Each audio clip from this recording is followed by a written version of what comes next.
마지막에 있는 24절까지는 세 가지 스토리로 구성되어 있다고 볼 수 있습니다. 17장의 시작은 엘리야가 악독한 왕 아합 왕에게 살아계신 하나님을 선포하고 이제부터 수년간 가뭄이 계속될 것이라고 예언하는 장면부터 시작합니다. 이 엄청난 선언을 한 후에 엘리야는 하나님이 말씀하신 그릿 시냇가로 아랍 왕을 피하여서 도망하게 되죠. 그리고 그곳에서 하나님이 준비해 주신 까마귀를 통하여서 떡과 고기를 제공받게 되어집니다. 오늘 우리가 읽은 본문의 전에 있던 스토리입니다. 떡과 고기를 제공받는 그 은혜를 경험한 엘리야. 그런데 하나님이 보내주신 그 그릿 시냇가가 이제 다시금 마르기 시작합니다. 그래서 그곳에서도 극심한 가뭄을 이겨내지 못할 때 하나님은 엘리야에게 가라고 하시는 곳이 있습니다. 이것이 두 번째 이야기의 시작이죠. 하나님께서는 엘리야에게 사르밧이라는 곳에 가라고 명하십니다. 우리가 읽은 본문 9절에 너는 일어나 시돈에 속한 사르밧으로 가서, 사르밧이 어떤 곳입니까? 사르밧은 엘리야가 지금 아합 왕을 피하여 그릿 시냇가에 있습니다. 그런데 그 사르밧은 아합 왕의 아내 이세벨의 고향입니다. 이세벨은 어떤 왕비였습니까? 악독하기로 소문난 왕비였죠. 하나님을 섬기기는커녕 우상을 숭배하고 바알과 아세라 신상을 만들어서 이스라엘에게 바알과 아세라의 신을 섬기라고 말한 이입니다. 그리고 하나님을 결코 알지 못하기에 악독의 왕 아합 왕을 만들어낸 여인, 그가 부인 이세벨이었습니다. 그 이세벨의 고향이다라고 하면 짐작컨대 어떤 곳이겠습니까? 우상이 넘쳐나는 곳, 결코 하나님을 섬길 수 없는 곳, 우상이 팽배하여서 하나님의 사람이 견딜 수 없는 곳, 이곳이 하나님께서 지금 엘리야에게 가라고 하는 사르밧이라는 곳입니다. 하나님께서 엘리야에게 사르밧으로 가라고 하였습니다. 엘리야는 사르밧에 가고 싶었을까요? 엘리야는 짐작건대 사르밧에 결코 가고 싶지는 않았을 것입니다. 그러나 그가 사르밧에 갈 수 있도록 한 근본적인 이유가 있었습니다. 그를 사르밧으로 이끌어낼 수 있었던 건 그는 하나님의 은혜를 경험했기 때문입니다. 어떤 하나님의 은혜입니까? 까마귀를 통하여서 자신을 먹이셨던 그 하나님의 은혜를 이미 그릿 시냇가에서 경험했기 때문입니다. 우리가 읽지 않았지만 4절 말씀 우리 함께 봉독하기로 하겠습니다. 그 시냇물을 마시라. 내가 까마귀들에게 명하여 거기서 너를 먹이게 하리라. 아멘.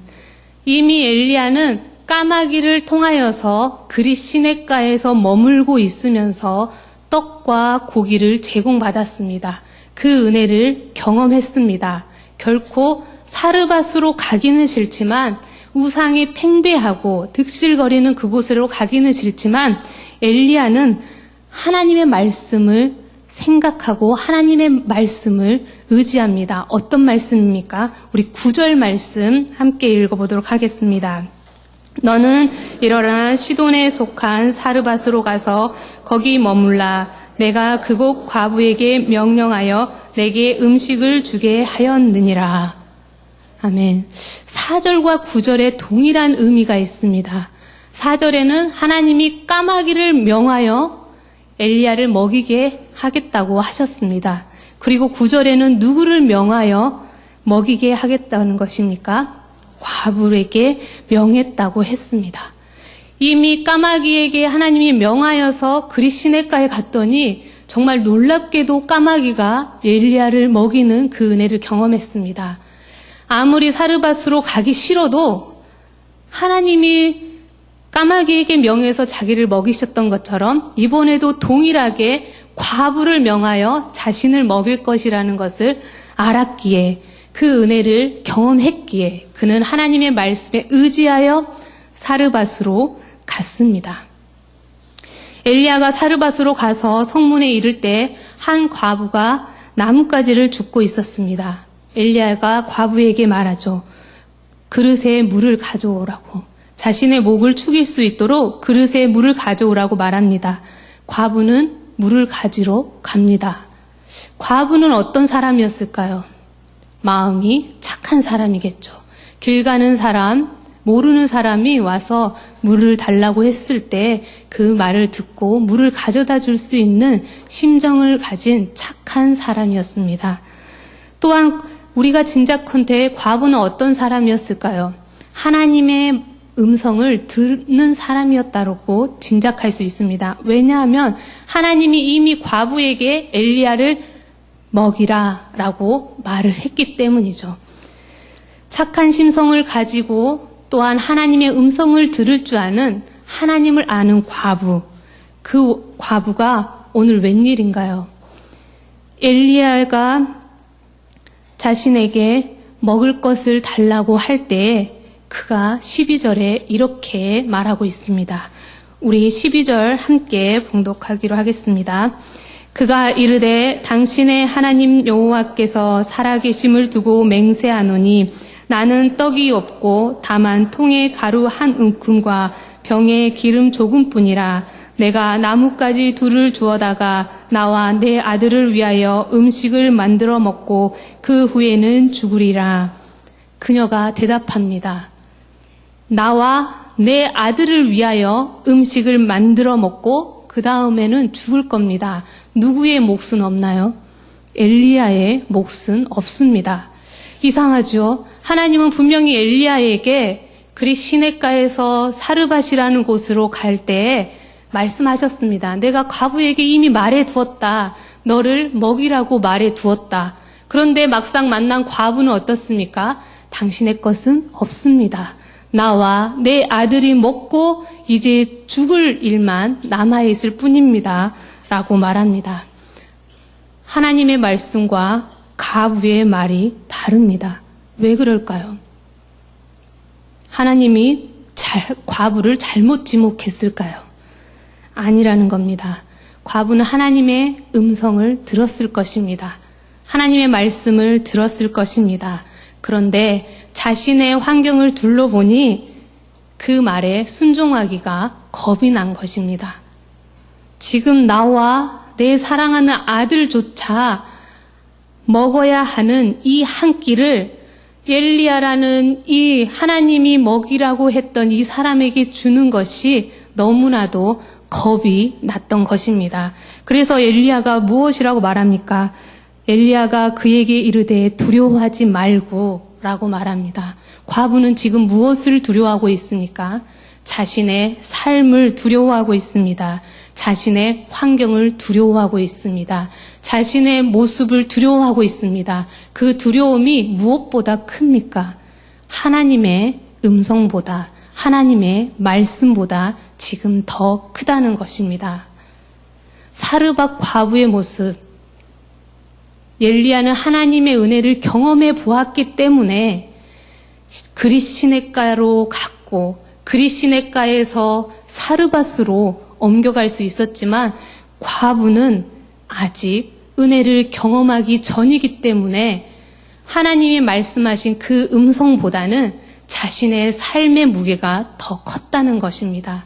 그것이 더 두려웠고 자신의 삶이 더 겁났지 하나님의 음성이 더 크게 들리지는 않았습니다. 어쩌면 이 모습이 우리의 모습일 수 있습니다. 은혜 받기 전에 우리의 모습이 될 수 있습니다. 하나님은 우리에게 언제나 은혜 주시기를 준비하고 계십니다. 그런데 그 준비를 위해서는 하나님이 우리에게 원하시는 것이 있습니다. 내 말에 의지하여 순종하는, 그것도 큰 순종이 아닌 작은 순종, 삶 속에서 너의 환경을 보지 않고 너의 상황을 보지 않고 내 말을 더 크게 느끼며 순종하는 그 순종을 하나님이 원하십니다. 그런데 우리는 하나님이 말씀하신 그 말씀보다 내 상황이 더 중요하게 여겨집니다. 하나님이 기도 중에 주신 내 마음에 주신 말씀보다 내가 지금 처해 있는 모습이 더 안타깝게 느껴집니다. 일상을 살아가면서 하나님이 나에게 이런 삶을 살기를 마음에 울림을 주는데 그 울림보다는 내가 당장 해야 할 일들이 더 크게 느껴질 때가 많다는 것입니다. 왜 그렇습니까? 우리의 생각이 하나님의 생각보다 더 크게 자리하고 있기 때문입니다. 순종하기 전에 먼저 핑계를 찾아내는 것이 우리의 생각이죠. 하나님, 지금 나에게 다른 일이 더 급해 있습니다. 하나님이 원하시는 이 일은 이 급한 일을 끝내놓고 그 다음에 바로 시작하겠습니다. 하나님, 우리 가정이 지금 조금 힘듭니다. 이 가정의 어려움이 끝난 후에 하나님이 말씀하신 그 일들을 행하겠습니다. 하나님, 내 자녀가 지금 크고 있는 과정입니다. 내 자녀 잘 키운 후에 사람들이 그래, 하나님의 자녀로 잘 키웠구나 라고 인정받은 그 후에 내가 하나님 앞에 더 순종하고 더 헌신하고 더 봉사하며 살겠습니다 라고 말하는 거죠. 우리는 하나님께 무엇이라고 말합니까? 이렇게 하길 원한다 라고 했을 때 하나님, 저의 형편과 사정을 아시지요. 저의 형편과 사정을 아시지요 라는 그 말로 인하여서 하나님의 음성이 무시되고 하나님의 말씀이 무시되는 상황들이 우리의 삶 가운데 있게 되어집니다. 하지만 여러분, 가나의 혼인잔치에 하인들이 자신의 생각으로 항아리에 물을 채우지 않거나 또는 항아리에 물을 반 정도만 채웠다면 어떻게 되겠습니까? 혼인잔치 이전보다 더 맛있었던 그 포도주는 아무도 경험하지 못했을 것입니다. 베드로는 어떻습니까? 자신의 생각으로 그냥 그물을 걷고 그 다음날 그물을 내리겠다라고 했으면 예수님의 말씀에 순종하지 않고 깊은 곳에 그물을 던지지 않았더라면 그는 일생일 때에 경험할 수 있는 풍요로움을 경험하지 못했을 것입니다. 우리가 하나님을 안다면, 우리가 하나님을 믿는다면 우리의 생각과 우리의 환경 속에서 하나님의 음성을 무시하며 살지 않아야 할 것입니다. 내가 내 주위의 상황과 환경을 바꾸려고 노력하는 것이 아니라 하나님이 준비해 주신 그 은혜에 순종함으로 하나님께서 나의 삶을 향하여 하실 일들을 기대하며 나아가는 것이 믿음의 사람인 것입니다. 사르밧 과부의 작은 순종, 이것이 어떠한 결과를 가져왔습니까? 물론 사르밧 과부는 순종하려고 생각하지 않고 워낙 심정이 착하기 때문에 그래, 그냥 나누어 먹지라고 생각했을 수도 있습니다. 그렇지만 하나님은 이미 준비하고 계신 것들이 있었습니다. 그게 무엇입니까? 가뭄으로 인하여서 다 말라버린 그 지면에 비가 내릴 때까지 그의 가루의 통은 절대 마르지 않고 병의 기름이 마르지 않게 하겠다는 것을 하나님은 준비하고 계셨습니다. 만약에 사르밧 과부가 엘리야를 먹이지 않았다면, 하나님께서 명하여 먹이라고 말했는데 그 음성을 무시했다면 그가 그런 경험을 할 수 있었을까요? 하나님의 은혜를 경험할 수 있었을까요? 비가 지면에 내리는 날까지 통의 가루가 마르지 아니하고 병의 기름이 없어지지 아니하는 이 은혜를 경험할 수 있었을까요? 그 가루가 어떤 가루일까요? 그 기름이 어떤 기름일까요? 많은 학자들이 최상의 기름, 하나님표의 가루, 하나님표의 기름이라고 말하죠. 우리가 생각할 때는 어떤 가루, 어떤 기름이겠습니까? 요즘에 가정에서 자주 쓰는 기름 어떤 기름 쓰나요? 식용유? 해표 식용유 쓰시나요? 그거보다는 훨씬 좋겠죠. 밀가루는 어떤 거 쓰시나요? 저는 곰표 밀가루를 쓰는데 그 곰표 밀가루보다 훨씬 좋은 상품의 가루와 기름이었을 것입니다. 사랑하는 여러분, 하나님은 준비하고 계십니다. 그런데 그 안에 우리의 삶 때문에, 우리의 상황 때문에 하나님 앞에 순종하지 못하고 살아가기 때문에 우리가 하나님이 준비해 주신 그 은혜에 들어가지 못하는 바로 은혜를 경험하기 전인 삶을 살아가고 있다라는 것입니다. 여러분, 사과가 있다고 생각해 보십시오. 그 사과가 어떻습니까? 많은 사람들이 빨간 사과를 보고 와, 저 사과 맛있다라고 말합니다. 그런데 내가 먹어보지 않고 계속 보면서 저 사과 맛있어 라고 하면 무슨 의미가 있겠습니까? 그 사과를 가지고 와서 한 입 베어야지만이 그 사과 맛이 달콤하구나를 내가 경험할 수 있지, 그 사과가 맛있어라고 다른 사람이 그렇게 말한들 나와 무슨 상관이 있겠습니까?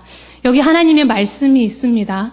성경 말씀을 가지고 다른 사람이 말합니다. 하나님의 말씀은 놀랍다고. 하나님의 말씀이 내 삶에 힘을 공급해 준다고. 하나님의 말씀은 나의 삶에 생명력을 허락한다고. 그게 다른 사람의 말이지 내가 그 말씀을 읽지 않고 가지고만 다니면 무슨 의미가 있겠습니까? 하나님의 말씀을 읽고 또 읽을 때마다 새로워지는 그 하나님의 은혜, 공급해 주시는 그 하나님의 힘을 내가 보지 않고 다른 사람이 좋다라고 생각하니까 그래 좋겠지라고 생각하는 게 나에게 무슨 의미가 있겠습니까? 직접 그 말씀을 읽어보고 그 말씀을 통해서 하나님이 하신 말씀에 의지하며 살아갈 때 하나님이 준비해 주신 그 은혜에 내가 들어가 경험하며 살아가는 것입니다. 직접 시도하지 않고 직접 순종하지 않고 준비해 주신 하나님의 은혜를 경험할 수는 없습니다. 하나님의 은혜를 경험하기 전에는, 하나님의 말씀에 순종하기 전에는 누구나 쉽지 않습니다. 순종하는 게 쉬울 것 같지만 그렇게 쉽지는 않습니다. 하지만 어떻습니까? 한 번 순종해 본 사람은 하나님의 은혜를 경험해 보았기 때문에 그 다음에 순종하고 또 은혜를 받고, 다음에 순종하고 또 은혜를 받고, 다음에 순종하고 또 은혜를 받아서 순종을 더함으로 은혜 가운데 빠져 사는 것입니다. 사랑하는 여러분, 사르밧 과부는 은혜를 경험하기 전에는 두려웠지만 은혜를 경험한 후에는 하나님이 준비해 주신 놀라운 은혜를 맛보게 된 것입니다. 한 어머니가 5살짜리 자녀를 키우고 있었다고 합니다. 5살이면 아침 9시에 가서 오후 3시 정도까지 어린이집에 다니게 되죠.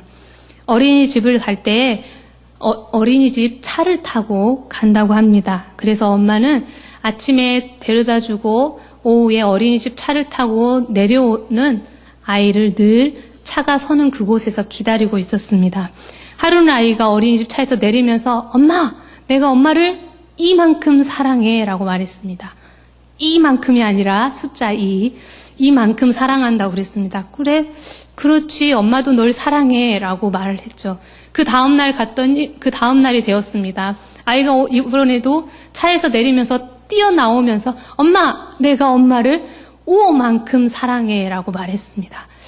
그래, 어제는 이만큼인데 오늘은 5만큼이니까 더 많이 늘어났긴 했는데 내심 섭섭한 마음도 있었다고 합니다. 내가 자신을 어떻게 키우고 있는데 5만큼이야? 라고 했죠.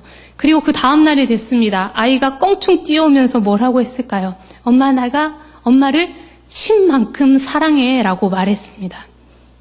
이만큼, 5만큼, 10만큼 사랑한다라고 말을 듣고 무슨 말인가 해서 다음날 어린이집에 모임이 있을 때 갔습니다. 그때 한참 5살 아이들이 배우는 건 숫자였습니다. 하루는 2까지 배웠고 그 다음날은 5까지 배웠고 그 다음날은 10까지 배웠습니다. 이 아이가 생각할 때 자신에게 최고 큰 만큼의 사랑이 2였고 최고 큰 만큼의 사랑이 5였고 최고 큰 만큼의 사랑이 10이었습니다. 그래서 10을 배웠을 땐 엄마 10만큼 사랑해라고 말하였습니다. 사랑하는 여러분, 은혜도 마찬가지입니다. 은혜를 이만큼 경험하면 하나님을 이만큼 사랑하게 됩니다. 은혜를 오만큼 경험하면 하나님을 오만큼 사랑하게 되는 거죠. 하나님의 은혜를 경험하면 경험할수록 누구를 더 사랑하게 될까요? 하나님을 더 사랑하게 되어지는 것입니다. 이 사랑이 커지기 위해서 우리가 어떻게 해야 합니까? 하나님이 준비해 주신 그 은혜를 경험하기 위해서 우리는 내 안에 내 형편과 내 상황과 내 생각이 아니라 하나님의 말씀에 의지하여 내 모든 것을 버리고 하나님께 한 발짝 나아가는 작은 순종이 있어야 하는 것입니다. 하나님이 준비해 주신 은혜를 경험해야 하고 그 준비해 주신 은혜를 경험하기 위해 하나님의 말씀하신 그 말씀에 순종해야 합니다. 내 생각이 아닌 하나님의 생각에, 하나님의 말씀에 의지하며 살아야 하는 것입니다.